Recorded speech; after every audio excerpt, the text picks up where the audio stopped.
Radhe hi friends, welcome back to my daily blog channel lifestyle Moudita. কেমন আছো তোমরা সবাই? আশা করছি সবাই খুব সুস্থ আছো, ভালো আছো। আমরাও খুব ভালো আছি। তো আজকে ফাইনালি তোমাদের সাথে আমি দেখাবো যে ইউ কাটিং ব্লাউজের ব্যাকনেক কীভাবে বানাবে, বা পিকটা গোল হবে সেরকম ব্যাকনেক কীভাবে বানাবে, একদম সিম্পল।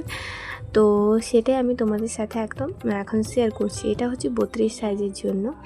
তো আগের ব্লগে আমি তোমাদের সাথে এই 32 সাইজের মানে এই ব্লাউজের ফ্রন্ট নেকটা শেয়ার করেছিলাম, মানে ফ্রন্ট পার্টটা।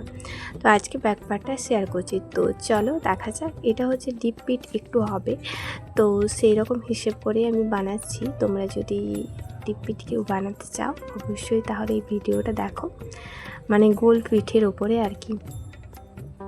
তো নিচ থেকে 2.5 ইঞ্চি আমি একটা দাগ নিলাম, মানে ওই পর্যন্ত আমার মানে পিঠের যে লেন্থটা ওই পর্যন্ত থাকবে। তারপর সুন্দর করে একটা বক্স করে নিলাম। তো এরপর আমি এই যে শেপটা দেবো, মানে ব্লাউজে যে পিঠটা হবে সেই শেপটা দেবো।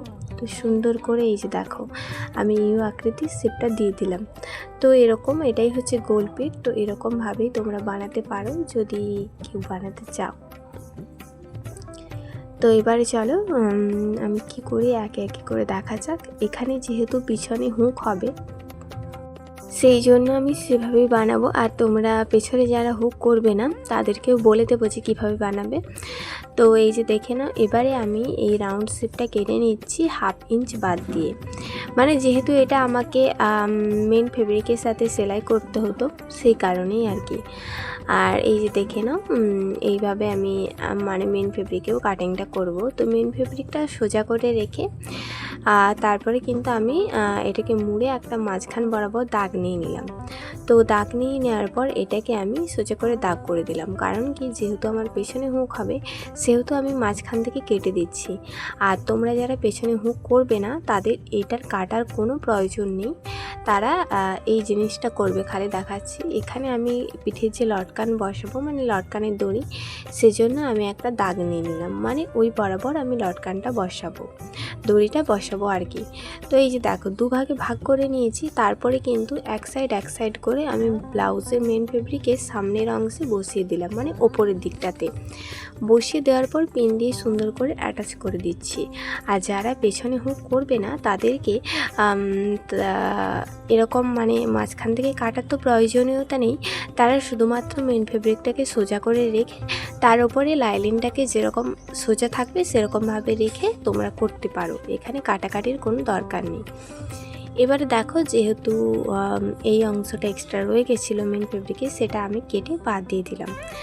আর সেমভাবে অপর সাইডের অংশটাও আমি কেটে বাদ দিয়ে দিচ্ছি, কারণ ওটা সেলাইয়ের পরও আমাকে কাটতে হতো, আমি আগে থেকেই কেটে নিলাম।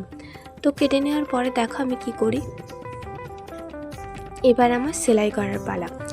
তো এই যে মার্কিং করেছিলাম এই মার্কিং বরাবরে আমি সেলাইটা করছি। আর ব্লাউজের লটকানের যে দড়িটা আমি কিন্তু ভেতরে ঢুকিয়ে এই যে লাইলিনের নিচে আর মেন ফেব্রিকের ওপরের অংশে রেখে সেলাইটা করে দিচ্ছি।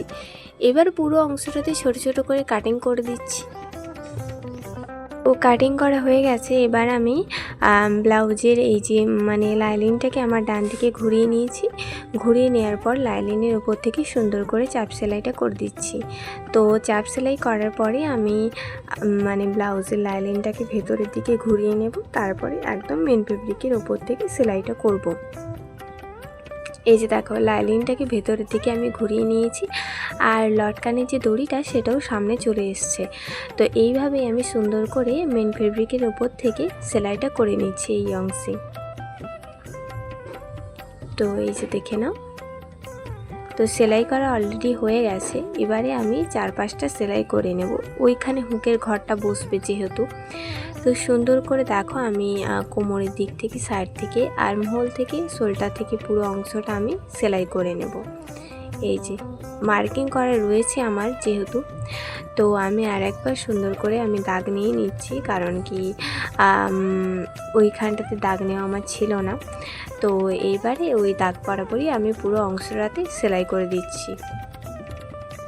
এরকম মার্কিং করে রাখলে সুবিধা এটাই, যখন আমরা সেলাই করব তখন অসুবিধা হবে না।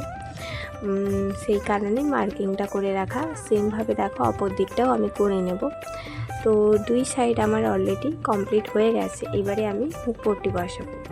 হুক পট্টি বসানোর জন্য এই দিকে যেহেতু হুকের ঘর হবে, মানে আমার বাম দিকের ঘরটা যেটা আমি তৈরি করছি এখন, ওই দিকটা আমার হুকের ঘর হবে, আর আমার ডান দিকটা যেটা থাকবে সেটা হচ্ছে হুক বসবে। তো এইভাবে সুন্দর করে আমি হুক পট্টিটা এখানে বসিয়ে দিচ্ছি। দেখে নাও, এই দিকটা যেহেতু এক্সট্রা থাকবে, যেই দিকটা হুকের ঘর হবে সেই দিকটা সবসময় এক্সট্রা রাখতে হয়, কারণ কি ওটা বাইরে বেরিয়ে থাকে। আর হুক যেই সাইডটাতে বসবে সেটা একদম ব্লাউজের ফেব্রিকের সাথে একদম সেরকমভাবে যেরকম মাপ রয়েছে সেরকমভাবেই করলে হয়, কিন্তু এই দিকটা একটু বেরিয়ে থাকবে। তো সুন্দর করে আমি সেলাই করে নিলাম। এই যে সেলাই করা আমার কমপ্লিট হয়ে গেছে। এবারে চলো এখানে আমি টেকিং দেব। তো টেকিং করার জন্য আমি এখানে 3.5 ইঞ্চি একটা দাগ দিলাম, আর সাইড থেকে আর ওপর থেকেও 3.5 ইঞ্চি আমি একটা দাগ দেব। তো দাগ দেওয়া হয়ে গেছে। এবার সুন্দর করে এটাকে মুড়ে নিয়েছি। মুড়ে নেওয়ার পর আমি উপরের দিকটা সরিয়ে এবং নিচের দিকটা চওড়া করে সেলাই করে দিলাম। এখানে ডবল সেলাই করে দিচ্ছি। তো সেলাই করা অলরেডি ডান। এবার এটাকে হাত দিয়ে ভালো করে স্মুথ করে দিলাম। তারপর আমি এখানে কোমর পট্টিটা বসিয়ে নিচ্ছি। তো এই তো কোমর পট্টিটা এখানে বসিয়ে নিচ্ছি, কারণ কি এখানে আমি তোমাদের সাথে বলে রাখি, সমস্ত ডিজাইনের ভিডিওই শেয়ার করি, যেরকম ডিজাইন যখন করি। তো মোটামুটি অনেকে হয়তো রাউন্ড নেক প্রথম বানাতে পারছো না, সেজন্যই তোমাদের সাথে এটা শেয়ার করা, তোমরা যাতেও সুন্দর করে বানাতে পারো। তো সেই রকম ভাবেই আমি তোমাদের সাথে এই ভিডিওগুলো শেয়ার করছি। এবার তোমাদের যদি ভালো লেগে থাকে তাহলে ছোট্ট করে লাইক করে আমাদের চ্যানেলটা সাবস্ক্রাইব করে রেখো। তো এই তো সুন্দর করে আমার কোমর পট্টি বসানোর কাজ কমপ্লিট। এবার অপর সাইডেও সেমভাবে আমি কাজগুলো করে নেব। তো আমার ব্লাউজটা ফাইনালি কমপ্লিট। তো এই হচ্ছে আমার ব্লাউজের ফাইনাল লুক, মানে ব্লাউজের ব্যাক নেক যেটা ছিল। এখানে আমি এখনও হুক বসাইনি, তবে হুক বসিয়ে নেব। আর লটকানটা করা হয়নি, ওটা একদম সিম্পলভাবে করব, তার জন্য আমি তোমাদের সাথে আর শেয়ার করলাম না। আর এবারে চলো আমি ব্লাউজের একদম ফাইনাল লুকটা তোমাদের সাথে শেয়ার করি। এই হচ্ছে আমার ব্লাউজের ফ্রন্ট নেক, যেটার ভিডিও অলরেডি তোমাদের সাথে আমি শেয়ার করে দিয়েছি। যারা দেখোনি অবশ্যই কিন্তু চেক আউট করে নিও। এই ভিডিওর আগের ভিডিওতেই আমি এই ভিডিওটা শেয়ার করেছি। আর এই হচ্ছে লটকানের ডিজাইনটা। তো চলো এবারে আমি তোমাদের সাথে ব্যাক পার্ট শেয়ার করব। আর এই হচ্ছে ব্লাউজের ব্যাক পার্ট, যেটা আমি এক্ষুনি বানালাম। তো ডিজাইনটা কেমন লেগেছে অবশ্যই কিন্তু তোমরা সেটা কমেন্ট করে দিও। তো আজকের ভিডিও এই পর্যন্ত। রাধে রাধে।